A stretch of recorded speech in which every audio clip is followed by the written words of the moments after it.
You've often heard elderly people refuse sweets when you offer them. They say that they are suffering from diabetes and they cannot have sweets. So what is diabetes? Well, diabetes is the condition when the level of glucose in the blood gets high. Well, in a normal condition, what happens? After taking the meal, the glucose present in the food gets absorbed in the blood vessels of the villi of the small intestine. See, it gets absorbed in these blood vessels in the small intestine. So now the glucose molecules, they come in the bloodstream. Now what happens after that?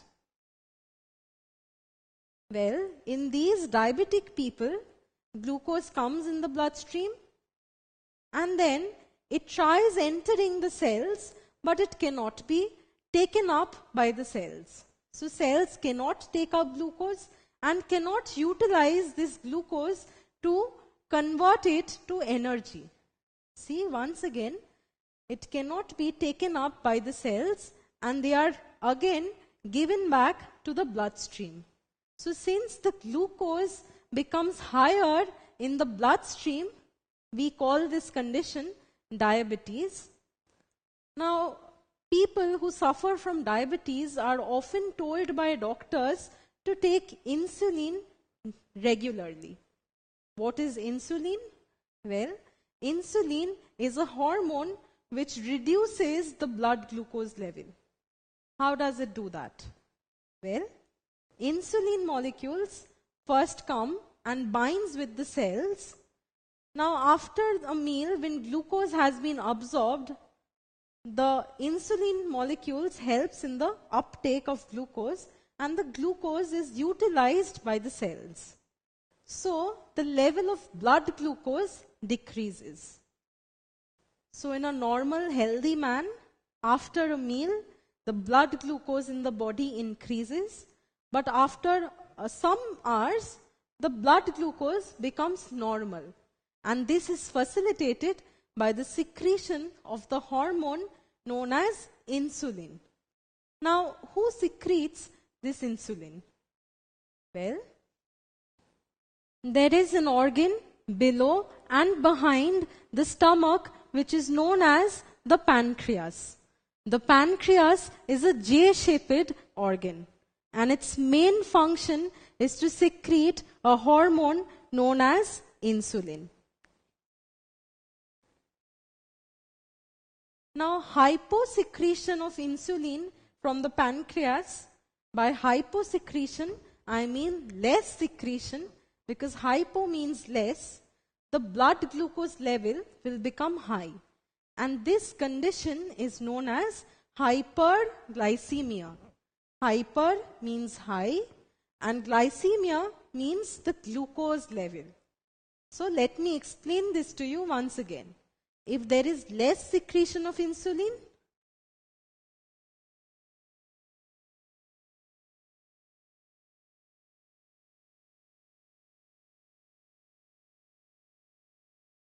then glucose won't be taken up by the cells. So the cells will not be able to use the glucose and the glucose is again given back to the bloodstream. So the blood glucose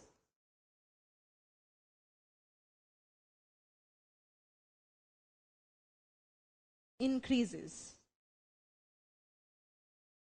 And the condition is known as hyperglycemia. Now, since the cells are not being able to utilize the glucose, a person's body becomes very weak. So, this is associated with weakness.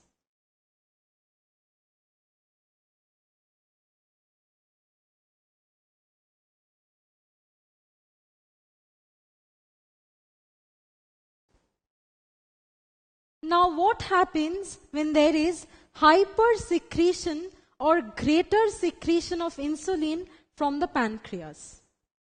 Well, we know that insulin increases the cellular level of glucose because it helps in glucose uptake of cells.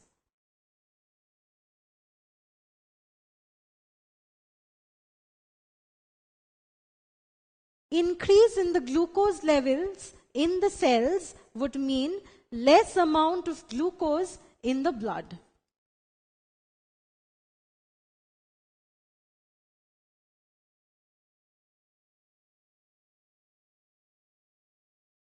Now, this decrease of blood glucose caused by the hypersecretion of insulin from the pancreas also causes dizziness and a spinning of head. So, insulin decreases the blood glucose level. Now, can it decrease it to 0? Well, no, it cannot. This is because blood sugar is maintained at a particular range always.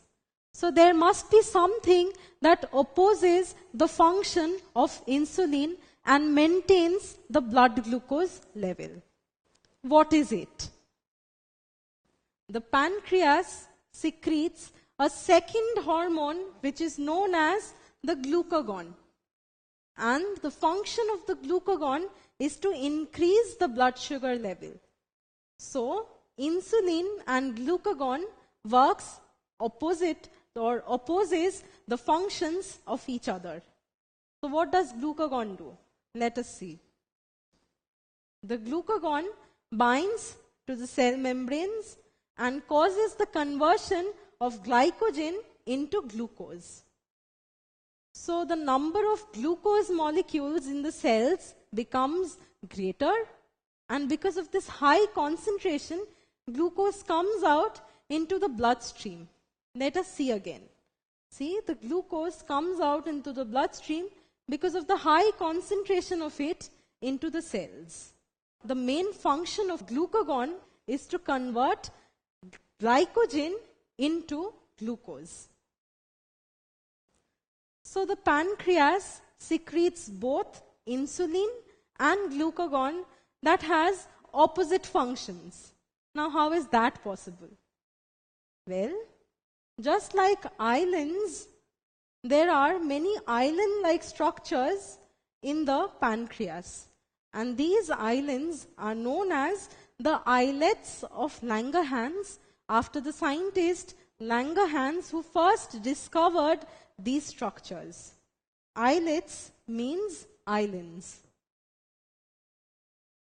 Now, these islets of Langerhans contain different kinds of cells. One such cell is known as alpha cell, and alpha cells secrete glucagon. And we know glucagon increases the blood glucose level as opposed to insulin, which is secreted by another cell known as the beta cells that reduces the blood glucose level. So the pancreas secretes insulin. And the insulin causes the conversion of glucose to glycogen in the liver. Now, because of this conversion, the blood glucose level decreases. So, the blood glucose level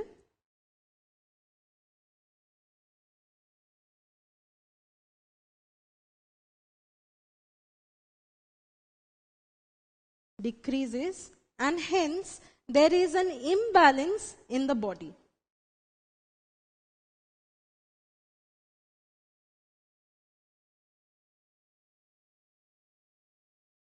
Now, to balance this imbalance, the pancreas secretes the second hormone, which is known as the glucagon.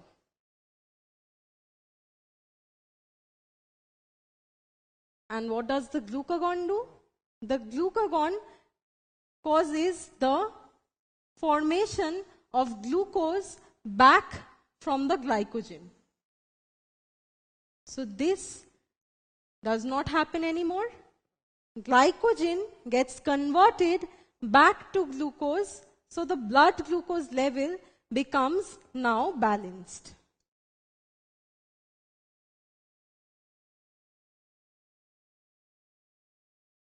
So the imbalance caused by insulin is balanced by glucagon.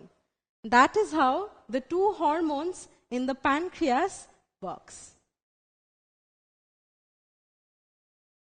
Now, is pancreas an endocrine gland? Yes, it does secrete insulin and glucagon directly into the bloodstream. So that is an endocrine property of the pancreas. But the pancreas also secretes digestive enzymes via these ducts. So since it secretes enzymes for digestion via ducts, that is a exocrine property. So pancreas is a unique gland that has properties of both endocrine as well as exocrine glands.